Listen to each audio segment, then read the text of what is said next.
Bonjour Max. Salut Vincent. Alors aujourd'hui, effectivement, on est le 17 novembre 2020. Tu es la 78e interview, effectivement, au niveau donc des banques en ligne, de la multibancarisation. Aujourd'hui, au moment où je te parle, tu es où en ce moment? Écoute, je suis en France en ce moment, dans la région vers Grenoble. Ok. Et donc moi, actuellement, je suis à Cracow, en Pologne.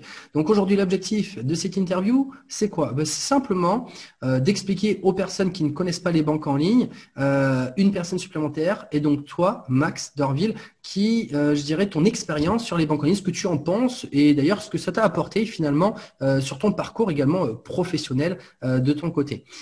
Donc on va rentrer dans le vif du sujet très rapidement. Est-ce que tu pourrais te présenter pour les personnes qui ne te connaissent pas encore à l'heure actuelle, donc c'est-à-dire ton âge et ton activité dans la vie de tous les jours? On t'écoute. Yes, bah déjà, merci beaucoup Vincent de m'accueillir sur cette interview aujourd'hui. Pour ceux qui ne me connaissent pas, je m'appelle Max Dorville, ça fait 5 ans aujourd'hui que je suis entrepreneur sur le web. Par le passé, j'ai eu d'autres activités plutôt dans le domaine de l'architecture. Voilà, aujourd'hui, je suis conférencier, coach business, j'accompagne des entrepreneurs à développer leur activité, notamment avec le web.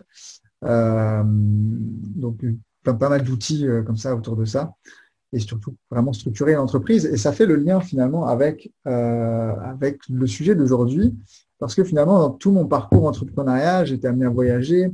Aujourd'hui, j'ai voulu entreprendre pour la liberté, pour les déplacements. Et qui dit voyage, dit dépenses, dit comment on appelle ça, currency en anglais, en français, c'est les Je n'ai pas entendu. currency, les différentes monnaies, quoi. Oui, les Ouais, c'est ça. devises. Et forcément, des frais de transfert, etc. Donc, j'ai commencé à m'intéresser aux banques en ligne parce que c'était beaucoup plus simple aussi pour moi d'utilisation. J'avais des banques traditionnelles auparavant. Et surtout, la rapidité Alors là, je vais te couper, Max, parce que là, tu vas direct dans le vif du sujet. On voit que tu es un pro, tu es carré, tu es efficace. Mais moi, mon but, c'est justement de faire un truc tranquille et que justement, j'ai l'habitude de segmenter tout cela. Alors, moi, ce OK. que je voudrais juste reprendre par rapport à ce que tu viens de dire. Aujourd'hui, effectivement, tu es un coach de renommée, effectivement, parmi, je dirais, le monde de l'entrepreneuriat sur Internet. Tu es un coach passionné. Et effectivement, ce que j'apprécie beaucoup chez toi, c'est vraiment ce côté humain que tu aimes beaucoup mettre en avant. Et vraiment, voilà. Ce qui va faire la différence, c'est effectivement cette humanité qui est à l'intérieur. Et tu es également conférencier, donc tu vas vraiment au contact aussi des personnes. Et c'est l'une des choses d'ailleurs où on se ressemble par rapport à tout cela, parce que c'est vraiment ça effectivement qui va toucher, parce que surtout en plus dans l'avenir, pour la faire très courte, ce qui va être de plus en plus important, c'est de trouver des personnes sérieuses de qualité qui ont vraiment une sensibilité particulière. Et justement, toi qui regardes cette vidéo, que tu as envie de travailler plus particulièrement avec cette personne parce que justement elle est unique, authentique et que tu vas ressentir justement ce feeling que tu as envie de travailler avec cette personne. Alors, je reviens maintenant sur au niveau des banques en ligne. Et là, on va repartir, mais vraiment tout doucement. Max, OK. la première, Tu m'as première, demandé d'exprimer mon expérience. Moi, je te disais ce que j'en ai fait, hein. il n'y a aucun problème, justement. Mais alors, du coup, la toute première banque en ligne que tu as connue la première fois, c'était laquelle? Est-ce que c'était Boursorama, Hello Bank, Fortuneo, ING? Boursorama. Ok, Boursorama. C'était à combien de temps? C'était il y a peut-être 4 ans maintenant, je pense 4-5 fois, peut-être 5 ans, 6 ans, je sais plus. Non, il y a 6 ans parce que je l'ai déjà ouverte, j'étais encore salarié, donc ouais, 6-7 ans. Ok. Est-ce que c'est toi qui allais chercher la banque en ligne la première fois ou c'est plutôt la banque en ligne qui est venue à toi et que tu en as entendu parler comme ça, je dirais qu'il t'est tombé dessus? Alors, je ne saurais pas te dire, parce que ça fait longtemps maintenant, mais je recherchais quelque chose de plus facile d'accès, de plus pilotable. Donc, voilà, c'est probablement moi qui allais chercher ce qui était possible. Puis, il y avait une offre, bon, on en reparlera peut-être, mais Ouais. sur les banques. Alors finalement, tu étais dans un cadre, effectivement, puisque tu étais déjà, je dirais, coach à ce moment-là, puisque ça fait plus de 5 ans, et là, effectivement, comme tu viens de le dire, ça fait à peu près 4 ans que tu as découvert, tu étais déjà, je dirais, dans une, comment je pourrais dire ça? un état d'esprit d'une personne qui a besoin d'efficacité, de pragmatisme, d'accessibilité. Donc effectivement, finalement, la banque en ligne est venue à toi, alors qu'elle soit venue à toi ou que tu l'aies cherchée. Dans tous les cas, elle s'est connectée à toi. Alors maintenant, je voudrais que tu dises, pour les personnes effectivement qui n'ont encore jamais ouvert de banque en ligne, est-ce qu'il y a eu des choses que tu as eu besoin de vérifier dès le départ en disant, OK, ça a l'air bien, ça a l'air efficace, ça a l'air pragmatique, mais j'ai besoin de vérifier ces points-là en particulier parce que ça, c'est important pour moi avant de me lancer avec les banques en ligne. Au-delà de l'efficacité et le pragmatisme, comme tu dis, c'était surtout la simplicité, moi, que je recherchais. Je voulais quelque chose de simple, je voulais quelque chose de facile à utiliser. Et donc, je pense que c'est ça que je vais regarder en premier, la sécurité, le fait que, voilà, le fait que je vais mettre mon argent dessus, il faut que ce soit sécuritaire. Mais j'ai surtout regardé la simplicité d'utilisation. Moi, ce que je voulais, c'était un truc facile qui soit sur mon téléphone, sur lequel je puisse faire des paiements, des transferts et sécuritaire. OK, La alors première demande, c'était ça. d'accord. Alors justement, je sais plus qui c'est qui dit ça, mais j'aime beaucoup. Avant de rentrer dans quelque chose, on sort de quelque chose. Alors justement, tu voulais sortir finalement de ta banque traditionnelle où justement tu avais des blocages parce que tu n'avais pas cette accessibilité, cette simplicité dont tu parles finalement. Est-ce que justement tu pourrais nous raconter une petite histoire de ta banque traditionnelle à l'époque où justement tu avais eu quelque chose qui t'agaçait, que tu en avais ras-le-bol, et que tu disais il faut que ça change, je peux pas continuer dans ces conditions-là. Ouais, je veux te dire, l'histoire, elle est vite répondue, comme on dit aujourd'hui. Mais parce qu'elle continue aujourd'hui, j'ai des comptes professionnels et sur mes comptes professionnels, je suis encore dans une banque traditionnelle. Mais quelques-uns de mes comptes perso sont en ligne. Mais c'est la difficulté d'accès on paye des services d'une banque traditionnelle qu'on paye quand même de manière conséquente pour avoir un accès à un service à une personne qu'on a assez rarement en fait au final. Et c'est compliqué d'avoir quelqu'un et je le vis même encore aujourd'hui. Donc ça, c'était quelque chose qui m'avait un peu agacé à terme. Et finalement, je me disais, OK, une banque en ligne, on n'a peut-être pas ce service-là avec une personne, mais si on a un problème, ça peut être résolu de manière avec un conseiller en ligne ou quelque chose, un chat, peut-être même beaucoup plus rapidement que si j'essaye de joindre quelqu'un au service client d'une banque tradie que j'aurais pas ou qui va pas connaître mon dossier. Donc ouais, ça, c'était le truc qui m'avait un peu saoulé. C'est marrant que tu parles de ça parce que dans toutes les interviews que j'ai fait jusqu'à aujourd'hui, je crois que c'était il y a 2 ou 3 interviews avant, on a parlé de ce point bien précis. C'est-à-dire qu'aujourd'hui, en fait, les conseillers bancaires dans les banques traditionnelles, moi-même, ma propre histoire, j'ai eu un conseiller qui a été changé au bout de 2 ans, qui était excellent, vraiment professionnel, efficacité. C'était les débuts, hein, justement, ce côté où ils avaient vraiment envie d'avoir de la qualité finalement dans ce qu'ils transmettaient. Après, au bout de 2 ans, donc il a changé. Au bout d'1 an, le nouveau conseiller a encore changé. Et après, au bout de 6 mois, le nouveau conseiller a encore changé. Donc en fait, ça n'a pas arrêté de tourner. Et ce qu'on a pu s'apercevoir, moi personnellement, c'est que quand un nouveau conseiller arrivait, il devait simplement faire le tour de son portefeuille client avec les nouveaux clients, enfin avec les clients qui reprenaient, essayer. Et là, c'est un peu dur ce que je veux dire parce que moi-même, effectivement, je viens du secteur commercial où je travaillais moi-même dans les assurances. Eh bien, il va essayer finalement, et ça c'est dur ce que je veux dire, mais de placer en fait des petits produits bancaires. C'est-à-dire qu'il ne refait pas vraiment un contact rapide, c'est un contact qui est un petit peu fade, je dirais, vraiment rapide pour simplement placer des produits bancaires. Et malheureusement, parce que c'est pas la faute de cette personne en soi, moi, ce que je pense, c'est la faute du système. C'est-à-dire qu'en fait, on les fait du turnover de plus en plus qui tourne, les personnes doivent vendre de plus en plus, mais sont plus du tout dans leur métier de base, de donner de l'information de qualité à un client en face et de faire de la fidélité. Aujourd'hui, on nous pousse nous-mêmes à ne plus être dans la fidélité parce qu'on ne nous donne plus la qualité finalement de cette fidélité. D'où le fait que maintenant on revient que quand on arrive dans une banque, je dirais en ligne, effectivement, certes, ce n'est pas une personne seule, je dirais, qui va gérer notre dossier, mais finalement, comme je viens de le dire, cette personne ne connaît pas réellement et va pas vraiment faire attention à nous. Eh bien, on va avoir peut-être plutôt un dossier qui est, je dirais, à nous propre dans cette banque en ligne. Mais ce dossier nous suit. Et la personne, effectivement, qui va forcément changer à chaque fois, va nous apporter une réponse sous 24 à 48 heures et de manière beaucoup plus, je dirais, efficace parce qu'elle est habituée à être flexible avec les clients et à lire justement les dossiers, je dirais de manière plus percutante, pertinente sur le dossier en question, sur le problème en question. Plutôt que d'attendre à un conseiller qui finalement, il est censé nous connaître, ne nous connaît pas, prend une semaine, je dirais, pour nous donner un rendez-vous, une semaine pour prendre une décision parce qu'il doit demander à son supérieur, et encore, si on a effectivement gain de cause, Et n'oublions pas qu'on a dû se déplacer pour avoir tout cela. Donc, voilà effectivement le contraste entre les deux dont on pourrait voir. OK, on a fait effectivement le tour. Est-ce que tu veux rajouter un point par rapport à ce point précis? Ouais, non, moi qui suis entrepreneur aujourd'hui, qui ai besoin de temps et qui structure et organise mon temps pour en avoir le plus. C'est vrai que perdre du temps, j'ai perdu beaucoup d'heures je pense, j'ai perdu beaucoup d'heures euh, sur des services clients ou attendre ou à me déplacer, ne serait-ce que se déplacer. Et effectivement, ça a été aussi une décision qui a joué dans la balance parce que aujourd'hui, je cherche à minimiser au maximum les tâches qui n'ont aucune valeur ajoutée et qui n'apportent rien à mon emploi du temps, ni à mes clients, ni à moi, ma vie perso, quoi. Donc, c'était aussi dans le but de gagner du temps et de l'énergie. C'est intéressant et on pourrait rebondir justement sur ce point en particulier. Toi, effectivement, qui regarde cette vidéo et qui est certainement également un entrepreneur, ou aujourd'hui ou peut-être demain d'ailleurs, peut-être qu'aujourd'hui, ce qui est très important pour toi, comme pour Max, comme pour moi, c'est finalement de protéger ton temps. Parce que la chose la plus importante dans la vie, c'est le temps. Et justement, ce temps-là, pourquoi tu le protèges? Pour faire des choses importantes pour toi dans ta vie personnelle, mais pas, je dirais, répéter des tâches rébarbatives et administratives pour des choses qui ne sont pas intéressantes et surtout tu vas dépenser du temps pour des sociétés que toi, tu n'as pas un gain direct par rapport à tout cela.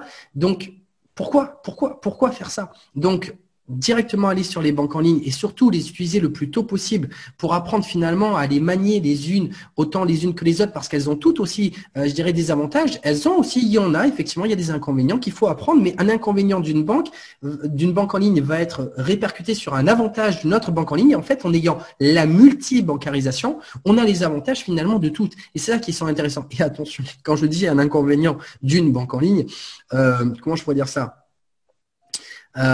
L'inconvénient de la banque en ligne, ça c'est zéro. L'inconvénient de la banque en ligne, elle est là. Le même inconvénient de la banque traditionnelle, elle est là. Ce que je veux dire par là, c'est que quand on regarde, on peut parler d'une chose certainement qui t'a beaucoup intéressé, toi, Max, quand tu es passé effectivement sur les banques en ligne, c'est par exemple le rajout de bénéficiaires de manière immédiate. Quand tu fais un transfert à une personne, en tant qu'entrepreneur, on a besoin effectivement de faire des transferts d'argent rapides, efficaces, et puis sans avoir à demander à qui que ce soit pourquoi on fait un transfert, etc. Et sur les banques en ligne, on a effectivement des rajouts de bénéficiaires. Un rajout de bénéficiaires, bon, c'est peut-être quelque chose qui a l'air basique pour tout le monde, mais je vais quand même le redire. Un rajout de bénéficiaire, c'est à qui tu souhaites envoyer de l'argent. Eh bien, il faut rajouter effectivement cette adresse. Cette adresse donc bancaire, que tu envoies cet argent à une personne. Une fois que tu as rajouté, après tu fais un virement. Et un virement, après, tu as également les virements instantanés qui sont venus, je dirais, intervenir. Est-ce que toi, quand tu as vu effectivement ces améliorations, Max, tu as été heureux justement de ces rajouts Moi, je vais te dire, j'ai habité au Canada pendant de nombreuses années et là-bas, ils connaissent pas les virements. Genre, tu fais un virement, puis la personne, elle l'a 4 jours après. C'est instantané. Donc, moi, forcément, ce service-là, quand je l'ai retrouvé en France, j'étais comme, effectivement, c'est lent et c'est surtout de pas avoir accès immédiatement à un débit, tu vois. Donc ça t'as les virements, puis tu as les débits, c'est la même chose. Mais c'est vrai que le virement instantané, c'est assez pratique dans le sens où tu as une visualisation directe d'un transfert. Donc, tu sais exactement où est-ce que tu en es à l'instant T sur ton compte. Donc ça marche pour les transferts et ça marche aussi pour les débits. C'est-à-dire que quand on va acheter quelque chose n'importe où, avec une carte bleue standard, enfin d'une banque standard, en tout cas en France actuellement, on est encore sur des débits qui sont enfin je veux dire, ça va s'afficher peut-être un jour ou 2 jours après. Pour la compta, c'est un peu relou. C'est vrai que les banques en ligne, de plus en plus aujourd'hui, on a des débits immédiats, donc tu payes, tu as la notification dans la poche et voilà, tu sais exactement où tu en es. Tout à fait. Et j'ai même envie de faire un petit clin d'œil à notre ami effectivement Enzo qui avait fait une vidéo là-dessus et qui avait dit justement je comprends pas pourquoi on ne peut même pas accéder à notre propre argent en temps réel alors que justement il est en face et que c'est nous qui leur avons donné cet argent quoi. Et effectivement il en parlait dans une de ses vidéos et ça le choquait également parce que lui justement il avait commencé à utiliser aussi le service. Alors là on parle pas des banques en ligne mais je parle bien des néobanques. C'est deux choses totalement différentes. Une banque en ligne peut prêter de l'argent, une néobanque en fait, tu ne peux jamais descendre en dessous de zéro dans une néobanque parce qu'elle ne prête jamais d'argent. Et effectivement, il a utilisé aussi les services des néobanques, donc Enzo, et il disait justement qu'avec les néobanques, c'était quand même de la folie à quel point justement cette rapidité, finalement cette efficacité des transferts dont tu parlais tout à l'heure. Et aujourd'hui, on peut le retrouver dans une banque en ligne que j'ai retrouvé, alors je dirais par surprise, parce que je m'y attendais pas, parce que moi-même, quand j'étais effectivement assureur, je disais, les assureurs, c'est les assureurs, les banquiers, c'est les banquiers. Et quand les banquiers font des assurances, j'étais pas content. Donc je disais, chacun reste effectivement à son endroit. Et donc effectivement, il y a une banque en ligne qui est arrivée sur le marché et qui a racheté un service financier d'ailleurs d'une banque qui est Groupama, c'est Orange Bank. Pour Orange, en fait, qui est un opérateur téléphonique, je dirais en tout cas connu nationalement par rapport à cela, eh bien, pour devenir une banque en ligne, il a racheté les services financiers de Groupama, donc c'était en 2017, d'ailleurs, si je dis pas d'erreur, et il est arrivé d'ailleurs en été 2018 sur le marché. Et aujourd'hui, quand on utilise effectivement cette application d'Orange Bank, qui est quand même très ergonomique, je dirais, par rapport à tout cela, on a comme tu le viens de le dire, effectivement, un transfert d'argent au niveau des débits instantanés, on a une notification pour dire à combien on est sur le compte au moment même, effectivement, où on fait. Et ça, c'est vraiment très, très, très agréable à ce niveau-là. Je pense qu'on en a dit déjà pas mal par rapport à tout cela. Est-ce que tu voudrais ajouter un dernier petit mot, un petit conseil pour les personnes, effectivement, les entrepreneurs qui veulent utiliser les banques en ligne? Pourquoi tu diras qu'aujourd'hui, tu reviendrais certainement pas à l'âge de pierre par rapport à tout cela? Non, je pense que c'est de tester en fait. Aujourd'hui, c'est très facile d'accès. On peut ouvrir un compte, que ce soit de la banque en ligne ou de la néobanque, en quelques minutes, je pense, si on a les bonnes informations et les bons papiers pour vérifier son identité quand même, c'est un peu la base. Donc je pense que c'est testé. Aujourd'hui, il y a beaucoup de cartes qui sont gratuites, il me semble bien. Il y a des beaux programmes aussi de parrainage. Donc lorsqu'on ouvre un compte, on peut bénéficier d'un certain montant, ça c'est cool. Donc voilà, finalement c'est testé, il n'y a pas vraiment de risque. Et puis si ça ne convient pas, ça ne convient pas. Mais je pense que mieux vaut essayer. Comme disait ma grand-mère, tu ne sais pas si tu n'aimes pas un plat, si tu n'as pas goûté. C'est un peu pareil. Exactement, effectivement. Il faut tester et c'est comme ça, effectivement, que tu vas voir si ça fonctionne. Allez, je termine là-dessus, effectivement. Donc, les banques en ligne, alors je dirais Boursorama. Boursorama, faut savoir d'ailleurs qu'à la base, c'était la bourse. En 2004, ça a été créé. En 2014, ça a été racheté effectivement par Société Générale. Et aujourd'hui, il faut savoir que, avant même que d'ailleurs ça a été racheté par Société Générale, en 2008, ils proposaient déjà des parrainages bancaires. Donc aujourd'hui, effectivement, en ouvrant son compte, déjà on nous donne, alors là, je dirais pas une prime de parrainage, mais une prime de bienvenue, c'est-à-dire quand on arrive, donc ça peut aller de 80, on peut l'avoir jusqu'à 130 euros, effectivement, cette prime de bienvenue. Ou quand on recommande une personne, eh bien, on peut également aller de 80, ça a été jusqu'à 150 euros, effectivement, de prime de parrainage. Là, dans ce cas-là, quand on recommande une personne. Je vais sauter, je dirais, avec ça et simplement terminer cette interview en me présentant un minimum si effectivement tu ne me connais pas aussi de mon côté. Pour ma part, donc je m'appelle Vincent Tamizé, j'ai 35 ans. Je suis originaire de Bordeaux, mais je suis aussi à Cracovie en Pologne, comme je disais justement avec Max avant de démarrer depuis 5 ans et demi.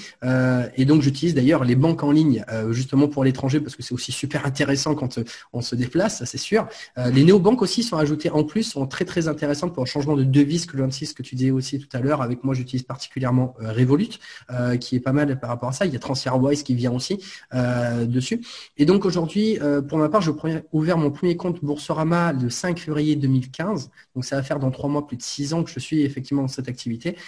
Aujourd'hui, j'ai fait ouvrir plus de 725 comptes à peu près dans les banques en ligne. Donc j'ai généré, donc ça c'est mes gains directs. Moi, effectivement, de primes de parrainage. Bon, il y avait primes de bienvenue au tout début quand j'ai ouvert les comptes. 85 500 euros de primes de parrainage dans les banques en ligne que moi j'ai généré directement personnellement. J'ai permis de générer à mes filiales directes, c'est-à-dire les personnes qui ont ouvert les comptes, les primes de bienvenue ont pris au total 62 500 euros à peu près. Donc je suis quasiment à 150 000 euros. Mais par contre, les filiales de mes filiales et également les personnes à qui j'ai enseigné à gagner de l'argent avec la multibancarisation, j'ai fait sortir des banques en ligne. Et là, j'ai envie de le dire, plus d'1 million d'euros de primes de parrainage, effectivement, des coffres des banques en ligne. Ça fait plaisir. Surtout, sachant que c'est net d'impôt. Et donc, aujourd'hui, j'ai fait cela. Et pour terminer, on va dire, la présentation par rapport à ça, ce que j'ai fait dans cette activité, ben, j'ai accompagné les personnes à gagner également, elles aussi, de l'argent avec les banques en ligne. Ce qui est super intéressant dans les banques en ligne, c'est que globalement, tu n'as pas d'argent à sortir de tes poches, puisque tu as juste à ouvrir un compte et à prendre de l'argent quand on ouvre les comptes et à faire ouvrir des comptes à d'autres personnes. Et donc, ces comptes sont gratuits quand on connaît les bonnes astuces et qu'on travaille avec les bonnes personnes, effectivement, d'où le fait de travailler aussi ensemble. Ça, c'est un petit clin d'œil. Et donc, globalement, de l'autre côté, ce qui est intéressant, c'est aussi le net d'impôt parce que ça va aider aussi les entrepreneurs qui démarrent d'ailleurs leur première année et que des fois, c'est pas toujours évident. Eh bien, effectivement, d'avoir un complément. Alors aujourd'hui, effectivement, j'ai aidé les personnes à faire 500 euros par mois. C'est un minimum, je dirais, pour une personne. Et 500 euros, c'est largement faisable, effectivement, avec les banques en ligne pour aider. De 500, ça va jusqu'à 1000. Moi, j'ai fait 1250 euros globalement pendant 5 mois, 5 ans. Non, ça, 5 mois, c'est un peu en dessous. En fait, j'ai fait pendant exactement 48 mois. 48 mois, 1250 euros en moyenne. Et en 2020, je suis même monté jusqu'à 1450 euros, ce qui fait 1450 euros, effectivement, ce qui fait 1625 euros de salaire d'ailleurs. Et ça, c'était en 2020 pour dire que ça ne va pas en descendant, ça peut aussi aller en montant si tu sais comment t'y prendre. Et pour terminer, effectivement, j'ai fait 3 tours de France. Mes 2 premiers tours de France, j'ai fait des présentations publiques un petit peu partout en France pour vulgariser, banaliser, on va dire, le concept de la multibancarisation, donc un petit peu partout. Et j'ai fait mon 3e tour de France que je viens de terminer et que je me repose un peu en Pologne. J'ai fait 15 000 km, j'ai fait 72 interviews. Merci Max, parce que je te cache pas que c'était assez fatigant à force. Et donc, justement, pour vulgariser le concept, des personnes qui avaient de 20 ans jusqu'à 74 ans, effectivement, qui ont ouvert les banques en ligne et que ça a fonctionné sans aucun souci. Dans les interviews, il y a des personnes qui ouvraient même les comptes au moment où je faisais les interviews et j'en ai fait d'autres, des évolutifs pour voir justement comment ça s'est passé, jusqu'à des personnes qui ont fait les ouvertures il y a 5 ou 6 ans de cela. Et maintenant, effectivement, j'accompagne des personnes. Aujourd'hui, je propose effectivement un e-book à 77 euros pour débloquer les blocages psychologiques, pour comment en fait transmettre le bon plan effectivement des banques en ligne, parce que l'argent en France, ça pue et les gens en ont peur. Ben, comment, entre guillemets, embaumer et mettre du parfum sur cet argent pour dire c'est simplement un outil qu'on va utiliser pour s'entraider avec justement ce complément de revenu qu'on a dit tout à l'heure, et comment effectivement aider les personnes à s'entraider avec un bon plan par rapport à tout cela. Et également ma formation après qui est à 487 euros ou 99 euros par mois pendant 6 mois, effectivement, qui va t'aider à pérenniser cette activité. Et c'est ça où ça va être beaucoup plus intéressant parce que le faire une fois, c'est bien, mais le faire plusieurs fois, c'est mieux. Donc voilà, j'ai terminé effectivement l'ensemble. Maintenant, si tu as aimé cette vidéo, tu t'abonnes sur la chaîne YouTube. Tu peux liker effectivement cette vidéo. Tu peux également commenter cette vidéo pour dire effectivement des choses supplémentaires, ce que tu as apprécié dedans. Et maintenant, le mot de la fin, Max, c'est pour toi. Écoute, déjà merci d'avoir eu cet échange. C'est vrai que c'est intéressant. On en parle dans le milieu de l'entrepreneuriat. On est nous très, enfin c'est presque classique en fait cette discussion parce que je pense que les 90% de mes amis entrepreneurs sont sur ou au moins un compte de banque en ligne. Et au-delà de l'utilité, de la simplicité, et comme tu dis, la rapidité du temps qu'on peut gagner avec ça, ça peut permettre aussi à d'autres gens d'avoir des compléments de revenus, de gagner un peu plus d'argent chaque mois. Donc, ça fait du sens. Donc voilà, c'était cool d'échanger là-dessus. Peut-être c'est super sympa aussi de pouvoir que des gens découvrent ce que je fais, ce que tu fais, ce qu'on fait. Max, excuse-moi, je te coupe sur un point parce que je voulais dire juste avant, mais pour faire le lien, et ça c'est super intéressant pour les personnes qui regardent cette vidéo de comprendre finalement le lien entre toi et moi. Moi, ce que je ressens en tout cas, moi de mon côté, c'est que mon activité de la multibancation va juste générer des premiers revenus, qui est un capital de départ pour mettre en place des projets à moyen et long terme. Et si justement aujourd'hui tu veux être entrepreneur et tu veux faire quelque chose à moyen et long terme et quelque chose de costaud et de sérieux effectivement avec Max, aujourd'hui moi la seule chose que je fais, c'est je ne fais que débloquer, je dirais, la phase de démarrage pour mettre effectivement de l'argent de côté, pour voir qu'on peut commencer aussi à gagner de l'argent sur Internet, pour prendre des premières compétences, pour voir finalement que c'est possible de sortir du système traditionnel et de devenir entrepreneur et travailler pour soi, avoir confiance en soi, avoir un premier réseau. Et là, en fait, quand tu passes cette première étape, mais après, va te faire plaisir avec Max, justement, pour faire tout ce que tu as envie et surtout de réaliser qui tu es à l'intérieur. Et donc, Max, aujourd'hui, ça fait 5 ans qu'il est effectivement dans ce secteur, dans cette activité. Il est très bien placé pour savoir effectivement comment faire le moyen à long terme, justement, par rapport à tout cela. Donc, en fait, la transition, elle est là. Moi, je suis juste la première marche et après, effectivement, va faire des belles grandes choses, va t'envoler effectivement avec Max parce que c'est là où, effectivement, il va intervenir et à un niveau… À toi de jouer, je te laisse faire la suite. Ouais, mais c'est ça, c'est vrai que tu as raison, la transition est toute faite, mais avec nous, on a tendance à accompagner des entrepreneurs qui sont déjà à un niveau un peu plus avancé, qui ont déjà fait des premiers revenus. Et l'idée, c'est d'aller les aider à structurer, organiser, marketer et scaler leur entreprise pour aller stabiliser des revenus au-delà de 100 000 euros, au moins en tout cas à 100 000 euros. Certains vont bien au-delà. On a des clients aujourd'hui qu'on accompagne qui dépassent le million de chiffre d'affaires. Donc voilà, en fait, c'est clairement la continuité. Si c'est un rêve pour vous aussi d'entreprendre, c'est peut-être un questionnement. On se pose toujours la question, est-ce que je quitte mon emploi? Est-ce que je le quitte pas? Comment je fais? C'est toujours important de démarrer avec un petit capital, de démarrer avec quelque chose. Et surtout, quelque chose qui est très important pour moi, c'est pas le lieu de la conversation aujourd'hui, mais toutes les personnes qu'on accompagne et tous les entrepreneurs avec qui on a travaillé sont des personnes qui ont une réelle expertise, qui ont réellement envie de créer quelque chose, d'avoir un impact, de changer leur environnement, de changer. Moi, je dis toujours laisser une trace dans cette planète, surtout avec ce qu'on vit en ce moment. Donc voilà, ça va bien au-delà que juste générer de l'argent. C'est pas seulement ce qui nous intéresse en tout cas chez nous. Si c'est juste pour l'argent que vous voulez faire, ben c'est pas chez nous. C'est top parce que c'est pas chez nous non plus. Parce que même si on parle effectivement de multiplication de banque en ligne, la première chose que je dis, moi, je suis venu apporter de l'humain dans ce monde, dans ce secteur effectivement de l'argent des banques en ligne. Et pour montrer qu'on ne parle pas de banque en ligne, on parle d'entraide. Donc, c'est top. Je te remercie effectivement, Max, du coup, pour cette interview. Merci, Vincent. Et donc, d'ailleurs, si jamais tu n'es pas encore au courant, il y a également une émission avec Max, justement, par rapport à comment donner des conseils par rapport à tout ce qu'on peut faire pendant cette période de confinement. Donc, voilà, go, c'est parti. Merci à toi, Max. Merci à toi. Ciao, ciao, bye bye.